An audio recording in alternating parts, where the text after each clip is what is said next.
Baik, selamat malam untuk para hadirin yang sudah datang. Terima kasih karena sudah berkenan untuk datang dan hadir di Zoom malam ini. Jadi di kesempatan kali ini sebelum kita memulai untuk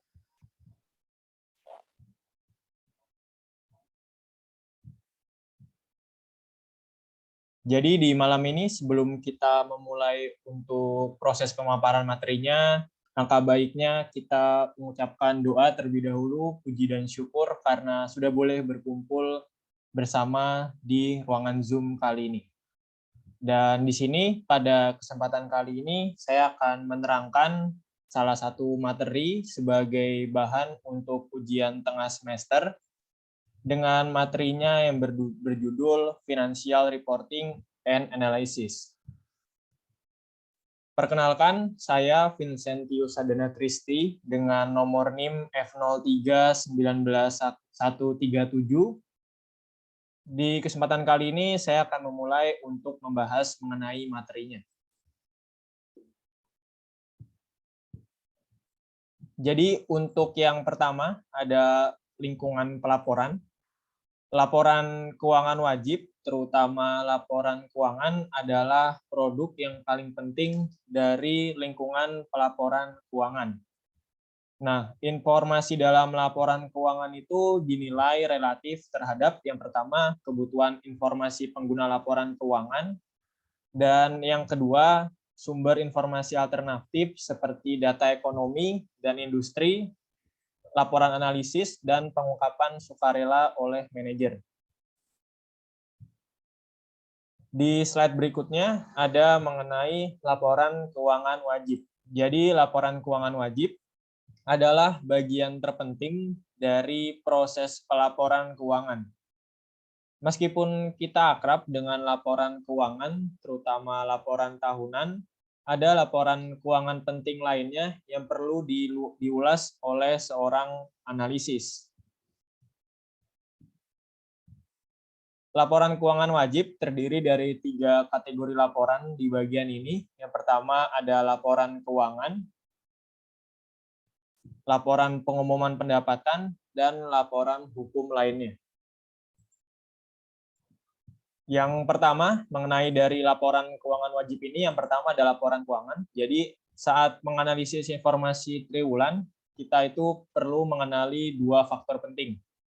Yang pertama ada musiman. Misalnya perusahaan retail menghasilkan banyak pendapatan dan keuntungan mereka pada kuartal keempat tahun kalender. Ini berarti analis sering membuat perbandingan dengan kuartal yang sama pada tahun sebelumnya. Kemudian yang kedua ada penyesuaian akhir tahun.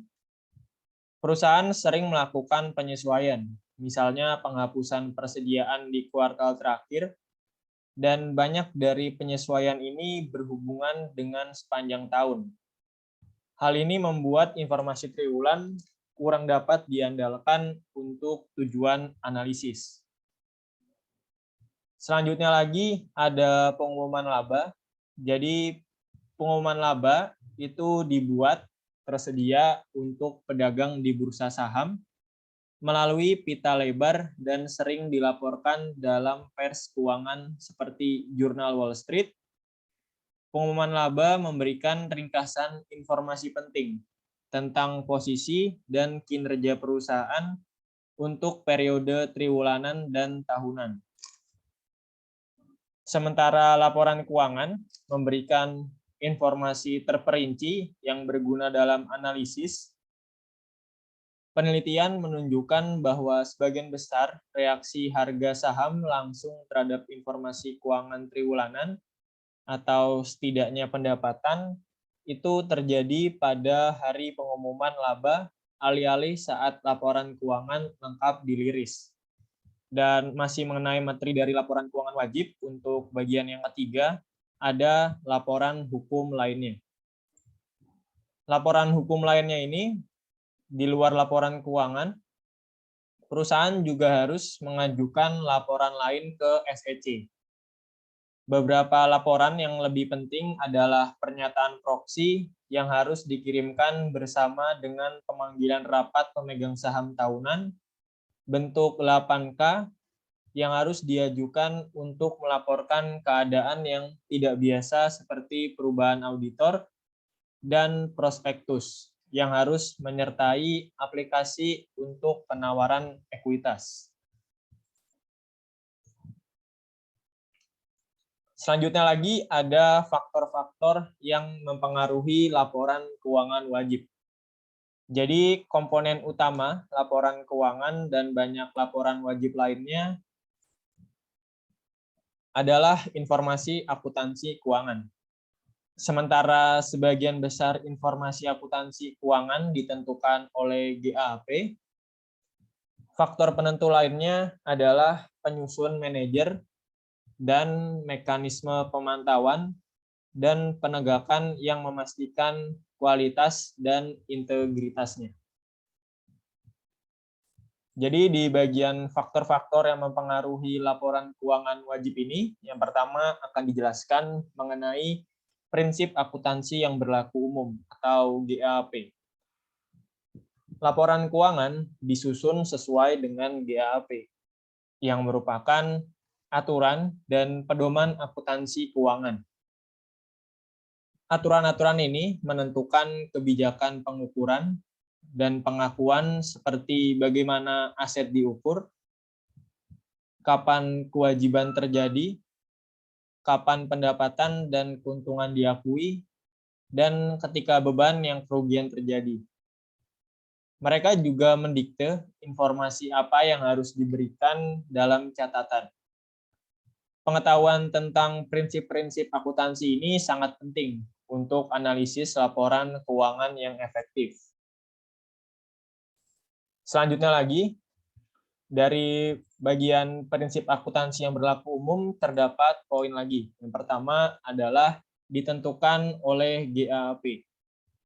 Jadi GAAP adalah kumpulan standar, pernyataan, opini, interpretasi, dan pedoman praktik. Berbagai badan profesional dan kuastitori seperti Financial Accounting Standard Board atau disingkat EAFSB, ESC, dan American Institute of Certified Public Accountant atau AICPA menetapkan GAAP. Dan masih untuk pembahasan mengenai prinsip akuntansi yang berlaku umum GAAP, terdapat poin yang kedua, yaitu menetapkan standar akuntansi. EAFSB atau Financial Accounting Standard Board saat ini berfungsi sebagai badan penetapan standar dalam akuntansi. Ini terdiri dari 7 anggota yang dibayar penuh waktu, yang mewakili berbagai grup yang menarik seperti yang pertama itu ada investor, manajer, akuntan, dan analis.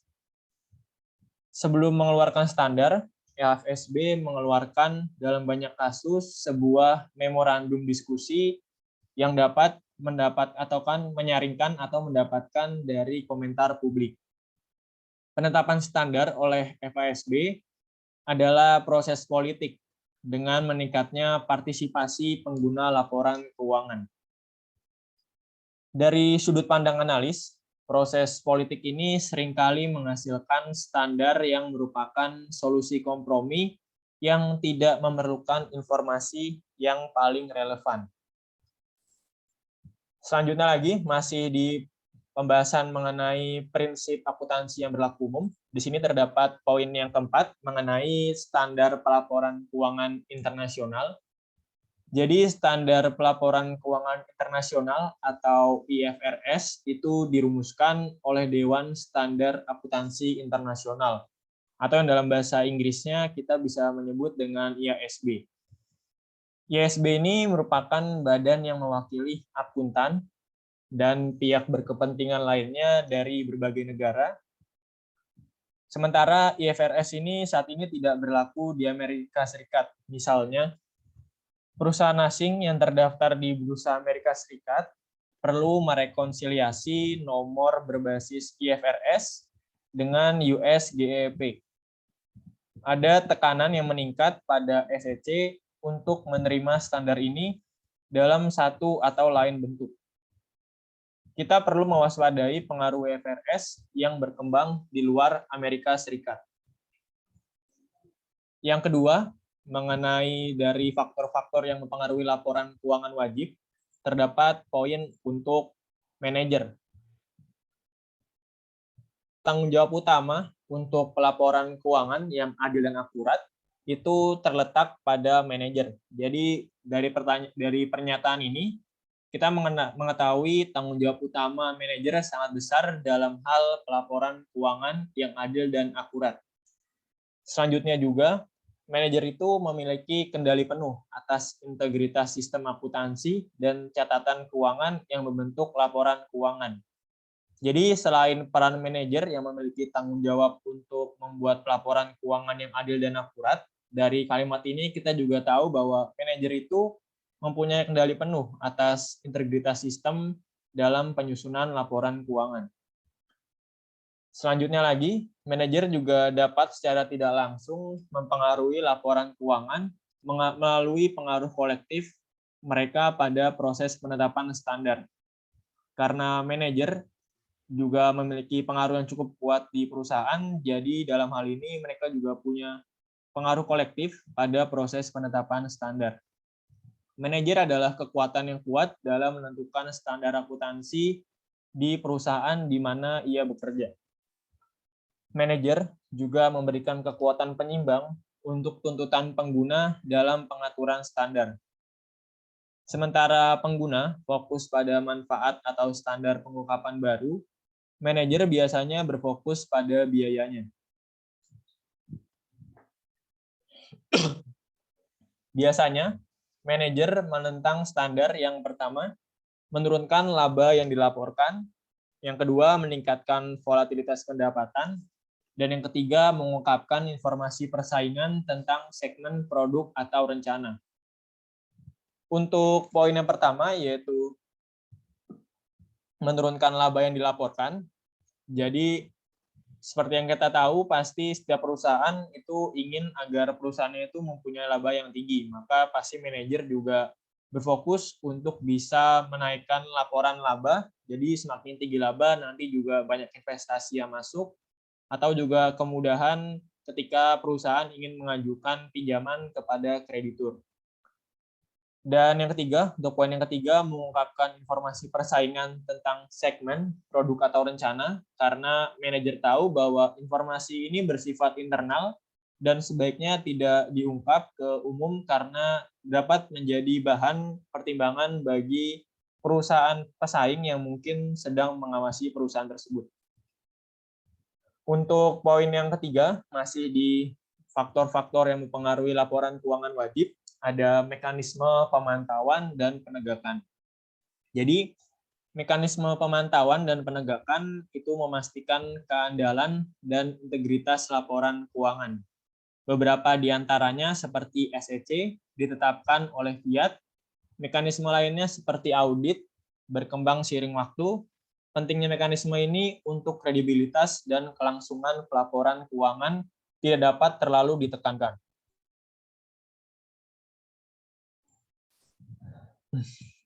Jadi selain pengaruh-pengaruh sebelumnya, seperti prinsip yang berlaku umum GAP, manajer, jadi faktor-faktor yang mempengaruhi laporan keuangan wajib lainnya adalah mekanisme pemantauan dan penegakan ini. Kemudian di bagian mekanisme pemantauan dan penegakan, ada poin yang pertama, yaitu auditor. Jadi untuk penjelasannya, audit eksternal merupakan mekanisme penting untuk membantu memastikan kualitas dan keandalan laporan keuangan. Karena seperti yang kita tahu, setiap laporan keuangan perusahaan, terutama perusahaan-perusahaan yang sudah listing ataupun yang sudah go public dengan menjual sahamnya di Bursa Efek, pasti setiap tahunnya atau setiap kuartalnya, setiap 3 bulanan akan menampilkan laporan keuangan, yang mana untuk menjelaskan sahnya atau independen dari laporan keuangan tersebut perlu diperiksa oleh auditor yang sudah bersertifikat. Dan di Indonesia sendiri juga banyak contoh-contoh kantor-kantor auditor yang biasanya melakukan audit terhadap laporan keuangan perusahaan. Nah, semua laporan keuangan perusahaan publik harus diaudit oleh akuntan publik bersertifikat CPA independen. Jadi, bagi seorang auditor untuk bisa melakukan audit terhadap laporan keuangan, dia perlu bersertifikat CPA independen. Dan seperti yang saya bilang di awal, produk dari suatu audit adalah laporan auditor, yang mana biasanya untuk perusahaan-perusahaan itu melakukan laporan seperti laporan tahunan dan juga laporan per kuartal per 3 bulan, yang merupakan bagian yang tidak terpisahkan dari laporan keuangan. Inti dari laporan audit adalah opini audit. Seorang auditor dapat mengeluarkan pendapat yang bersih, mengeluarkan satu atau lebih jenis pendapat wajar dengan pengecualian, atau tidak menyatakan pendapat apapun. Jadi kalau seperti yang kita tahu ketika mempelajari laporan keuangan sebuah perusahaan, terutama di bagian pemeriksaan oleh auditor, maka di bagian akhir setelah melakukan pemeriksaan secara penuh atas laporan keuangan suatu perusahaan, seorang auditor itu akan memberikan pernyataan ataupun opini dari auditornya. Biasanya bisa wajar tanpa pengecualian, wajar dengan pengecualian, dan juga sebagainya. Di poin yang kedua dari materi mengenai mekanisme pemantauan atau penegakan, ada tata kelola perusahaan. Jadi monitor penting lainnya dari laporan keuangan adalah mekanisme tata kelola perusahaan di dalam perusahaan itu sendiri. Laporan keuangan itu memerlukan persetujuan dari perusahaan dewan direksi.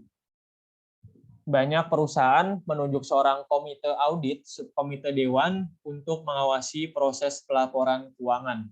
Jadi karena seperti yang kita tahu, betapa pentingnya laporan keuangan ini terutama bagi perusahaan itu sendiri, karena ketika laporan keuangannya bagus ataupun sudah terbukti bahwa laporan keuangan itu benar dan bebas dari campur tangan pihak manapun, maka kedepannya itu akan berguna juga bagi investor ataupun bagi kreditor, ataupun kita mungkin sebagai masyarakat yang biasanya sering melakukan pembelian saham meskipun jumlahnya kecil terhadap perusahaan-perusahaan tersebut. Nah, komite audit ini ditunjuk oleh dewan dan diwakili oleh manajer dari pihak luar. Komite audit sering dipercayakan dengan wewenang dan tanggung jawab yang luas terkait dengan banyak aspek dari proses pelaporan. Ini juga termasuk pengawasan metode akuntansi, prosedur pengendalian internal, dan audit internal. Jadi karena di sini laporan keuangan itu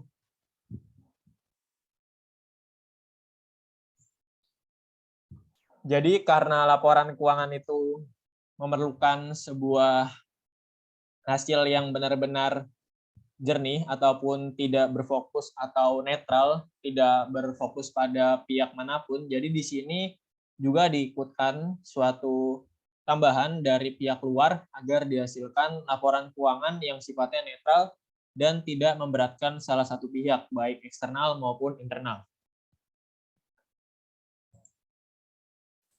Selanjutnya masih di poin mengenai mekanisme pemantauan dan penegakan. Di bagian ketiga, di sini ada Komisi Sekuritas dan Bursa. Jadi karena ini bukunya bersumber dari buku yang dari Amerika Serikat, maka di sini ada SEC. Mungkin kalau Indonesia sendiri, SEC ini sama seperti BEI atau Bursa Efek Indonesia yang mengatur mengenai sekuritas dan juga bursa efek penjualan saham-saham untuk perusahaan yang sudah go public di Indonesia.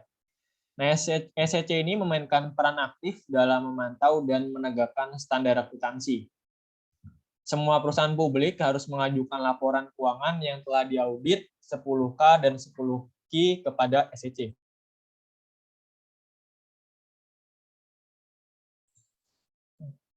Untuk di Indonesia sendiri, saya juga kurang mendapat informasi apakah perusahaan-perusahaan publik seperti yang besar-besar seperti Unilever, Indofood itu juga apakah harus mengajukan laporan keuangannya terlebih dahulu kepada BI, tapi kalau di Amerika Serikat peraturannya seperti ini.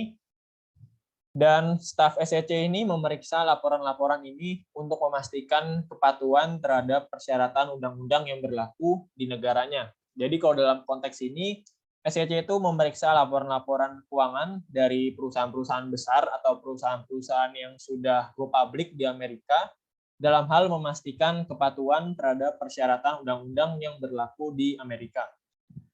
Nah, dalam hal ini juga termasuk kepatuhan terhadap standar akuntansi. Jadi, secara nggak langsung, SEC ini juga menilai apakah laporan keuangan yang dibuat perusahaan tersebut sudah mematuhi apa belum dari standar akuntansi yang berlaku di sana. Karena kalau nggak sesuai dengan standar akuntansi, bisa aja ada penyalahgunaan dan juga misinformasi, karena pengguna dari laporan keuangan perusahaan tersebut kan sifatnya beragam, bisa dari investor, kreditor, ataupun dari masyarakat umum. Nah, dengan dia sudah memastikan kepatuhan dan juga kesesuaiannya dengan syarat akuntansi atau standar akuntansi, maka dapat dibilang laporan keuangan perusahaan tersebut sudah bersifat netral dan siap untuk disajikan ke khalayak umum. SEC telah membawa tindakan penegakan hukum terhadap ratusan perusahaan selama bertahun-tahun karena pelanggaran akuntansi. Nah, kalau dari pernyataan ini, berarti di Amerika Serikat sendiri juga banyak kasus-kasus perusahaan yang mungkin melakukan pelanggaran dalam penyusunan laporan akuntansi atau laporan keuangan yang tidak sesuai dengan standar. Pelanggaran ini berkisar dari salah tafsir standar hingga penipuan langsung dan juga pemalsuan akun. Selanjutnya lagi ada proses pengadilan. Jadi monitor penting lainnya dari manajer dan auditor adalah ancaman litigasi. Jumlah kerusakan yang berkaitan dengan penyimpangan akuntansi yang dibayarkan oleh perusahaan, manajer, dan auditor dalam dekade terakhir diperkirakan adalah miliaran dolar. Nah, ancaman litigasi ini mempengaruhi manajer untuk mengadopsi praktik pelaporan yang lebih bertanggung jawab, baik untuk pengungkapan wajib dan sukarela. Jadi dari kasus ini, kita dapat menarik kesimpulan bahwa ternyata di Amerika Serikat sendiri juga banyak manajer yang mungkin sengaja untuk menampilkan laporan keuangan yang tidak semestinya. Dan ternyata juga untuk hukum di sana lumayan tegas karena di sini dijelaskan ada ancaman litigasi yang akhirnya membuat manajer untuk benar-benar mengadopsi praktik pelaporan yang lebih bertanggung jawab, baik untuk wajib dan sukarela. Selanjutnya di bagian yang keempat, berbeda dari poin sebelumnya, kita akan membahas materi baru mengenai sumber informasi alternatif. Jadi laporan keuangan telah lama dianggap sebagai sumber informasi utama bagi pengguna. Namun laporan keuangan semakin bersaing dengan sumber informasi alternatif. Salah satu sumber informasi alternatif adalah perakiraan dan rekomendasi analis. Sumber lainnya adalah berita ekonomi, industri, dan khusus perusahaan. Dengan terus berkembangnya internet, ketersediaan informasi bagi investor akan meningkat. Pada bagian ini kita membahas beberapa sumber informasi alternatif utama. Jadi untuk sumber informasi alternatif utamanya itu ada 3 yang akan kita bahas. Yang pertama adalah ekonomi, industri, dan berita perusahaan. Yang kedua, pengungkapan sukarela. Dan yang ketiga, perantara informasi atau analis. Yang pertama, kita akan membahas mengenai informasi ekonomi, industri, dan perusahaan. Investor menggunakan informasi ekonomi dan industri untuk memperbarui perkiraan perusahaan. Contohnya adalah berita ekonomi makro yang mempengaruhi seluruh pasar saham, termasuk data pertumbuhan ekonomi, lapangan kerja, perdagangan luar negeri, suku bunga, dan pertukaran mata uang asing. Efek informasi ekonomi bervariasi di seluruh industri dan perusahaan, berdasarkan paparan yang dirasakan dari keuntungan dan resiko industri seperti perubahan harga komoditas, data penjualan industri, perubahan posisi persaingan, dan regulasi pemerintah. Selanjutnya lagi ada pengungkapan sukarela. Jadi pengungkapan sukarela ini dilakukan oleh manajer, merupakan sumber informasi yang semakin penting. Ada beberapa motivasi untuk manajer melakukan pengungkapan sukarela. Yang pertama mungkin adalah kewajiban hukum, yang mana manajer yang secara sukarela mengungkapkan berita penting, terutama yang bersifat merugikan, memiliki kemungkinan lebih kecil untuk dituntut oleh investor. Motivasi lainnya adalah dari penyesuaian harapan. Ini menunjukkan manajer memiliki insentif untuk mengungkapkan informasi ketika mereka yakin ekspektasi pasar cukup berbeda dari ekspektasi mereka sendiri. Dan untuk motivasi yang ketiga, itu memberi isyarat, di mana manajer dikatakan mengungkapkan kabar baik untuk meningkatkan harga saham perusahaannya. Selanjutnya, untuk sumber informasi alternatif yang ketiga, ada perantara informasi.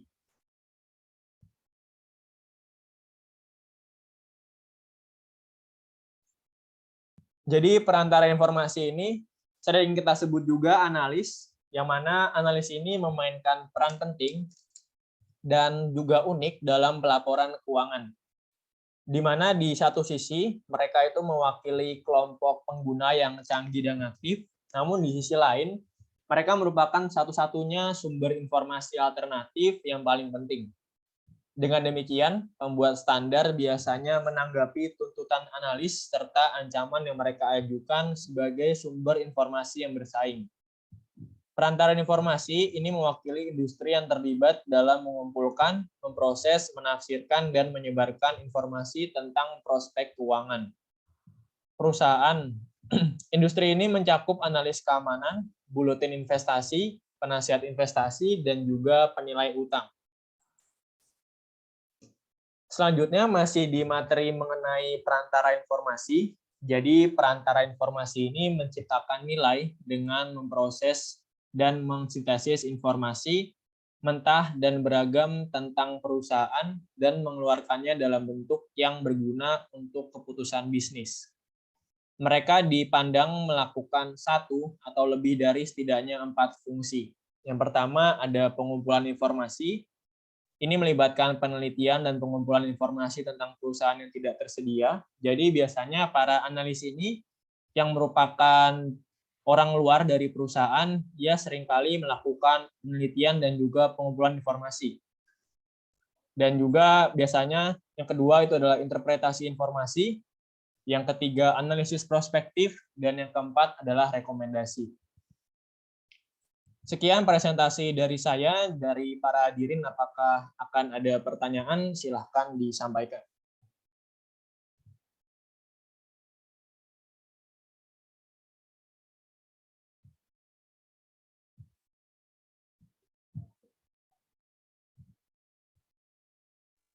Baik, apakah suara saya terdengar? Baik, terdengar untuk Saudara Moses Gurinta. Oke, selamat malam sebelumnya. Jadi saya di sini mau bertanya kepada Saudara Sadana. Dari penjelasan yang Anda berikan mengenai IFRS tadi itu, untuk IFRS sendiri di Indonesia itu penerapannya seperti apa ya? Mohon dibantu. Terima kasih. Baik, di sini saya akan mencoba untuk menjawab pertanyaan dari Saudara Moses Gurinta. Untuk penerapan IFRS sendiri di Indonesia, jadi di Indonesia sendiri, Ikatan Akuntansi Indonesia pada bulan Desember tahun 2008 telah mengumumkan rencana konvergensi standar akuntansi lokalnya, yaitu pernyataan standar akuntansi keuangan PSAK dengan International Financial Reporting Standard. Jadi IFRS itu singkatannya adalah International Financial Reporting Standard, yang merupakan produk dari IASB.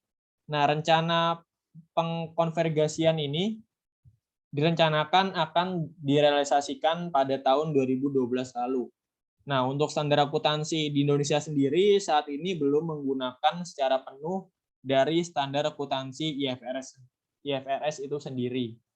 Jadi standar akuntansi di Indonesia saat ini yang berlaku masih mengacu pada US GAAP atau United States Generally Accepted Accounting Standard. Namun untuk di Indonesia saat ini ada beberapa pasal dari standar akuntansi sudah mengadopsi IFRS yang sifatnya harmonisasi. Adopsi yang dilakukan di Indonesia saat ini sifatnya belum menyeluruh atau baru sebagian atau harmonisasi. Jadi untuk jawabannya seperti itu. Apakah ada tanggapan dari Saudara Moses Gurinta? Dari saya itu aja sih. Makasih atas jawaban. Baik, terima kasih atas tanggapannya. Jadi sepertinya karena keterbatasan waktu dari ruangan ini, untuk pemaparan materinya sampai segini aja. Sekali lagi kita ucapkan puji dan syukur pada Tuhan Yang Maha Kuasa karena sudah membolehkan untuk mengikuti atau melaksanakan dari pemaparan materi pada malam hari ini. Dan sekali lagi terima kasih pada para hadirin yang telah hadir. Terima kasih atas perhatiannya, atas salah kata ataupun salah pengucapkan, saya mohon maaf dan saya undur diri. Terima kasih.